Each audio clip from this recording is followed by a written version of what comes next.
आज की कहानी है कायरता। यह कहानी एक सच्ची घटना पर आधारित है। आज से 20 साल पहले बिहार से सोहन नाम का एक आदमी अपने परिवार के साथ रहता था। उसकी पत्नी हमेशा बीमार रहती थी, जिसकी वजह से वह हमेशा परेशान रहता था।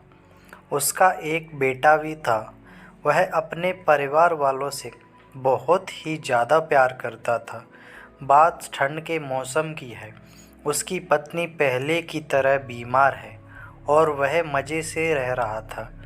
एक दिन एक डॉक्टर साहब आए और बोले कि तुम्हारी पत्नी को एक खतरनाक बीमारी है और वह अब ठीक नहीं हो सकती है।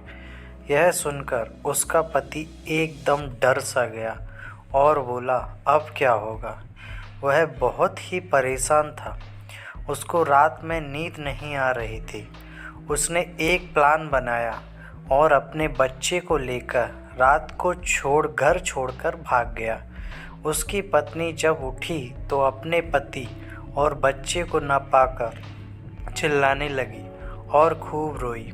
वह हर रोज़ अपने पति और बच्चे का इंतज़ार करती थी, लेकिन वो दोनों किसी और शहर में चले गए थे। कुछ टाइम बाद उसकी पत्नी की तबीयत और ख़राब होने लगी और एक दिन वह अपनी ज़िंदगी से हार गई और उसकी मौत हो गई। उसके मोहल्ले वालों ने मिलकर उसका क्रियाक्रम किया। जब उसके पति को पता चला कि उसकी पत्नी मर गई तो वह गांव वापस आया। उसको देखकर सब लोग गालियां दे रहे थे और कायर कायर कर रहे थे। वह कुछ भी नहीं बोला और सीधा अपने घर के अंदर चला गया। उसको पहली बार यह महसूस हुआ कि वह कायर है। उसने अपनी पत्नी के साथ धोखा किया है।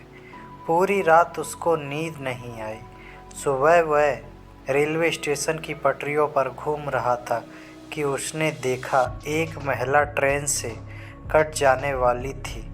वह यह सब देख रहा था और उसका लड़का भी वहाँ पर आया और बोला, पापा उसको बचाओ। फिर भी उसकी कायरता की वजह से वह वहाँ जा नहीं पा रहा था। फिर उसने हिम्मत करके ट्रेन के पास गया और उसको धकेल दिया।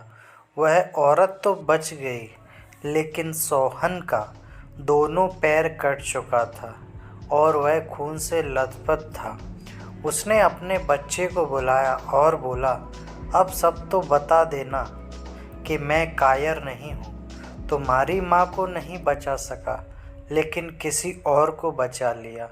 यह कहकर उसने अंतिम सांस ली। तो दोस्तों, जीवन में हमें कभी भी हार नहीं माननी चाहिए।